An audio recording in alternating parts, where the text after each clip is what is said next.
रायगडमध्ये मुसळधार पावसाचा तडाखा, एचपीसीएल प्लांटमधील सुमारे 3,000 गॅस सिलेंडर नदीत गेले वाहून. रायगड जिल्ह्यात चालल्या मुसळधार पावसामुळे पनवेल तालुक्यातील चावणे येथील HPCL Patalganga LPG bottling plant परिसरात मोठी दुर्घटना घडली आहे. अतिवृष्टीमुळे प्लांटमधील अंदाजे 3,000 एलपीजी गॅस सिलेंडर पाताळगंगा नदीच्या प्रवाहात वाहून गेल्याची माहिती जिल्हा प्रशासनाने दिली आहे. या घटनेनंतर जिल्हा प्रशासनाने नागरिकांना सतर्कतेचे आवाहन केले आहे.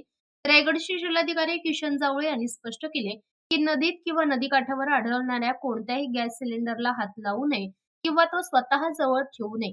नदीपात्रात किंवा नदीकाठी सिलेंडर आढळल्यास ते एचपीसीएल कंपनी जवळच्या एचपीसीएल वितरकाकडे, तहसील कार्यालय खालापूर, तहसीलदार कार्यालय पेण किंवा उपविभागीय अधिकारी पेण यांच्या कार्यालयात तात्काळ जमा करण्याचे आवाहन प्रशासनाने केले आहे.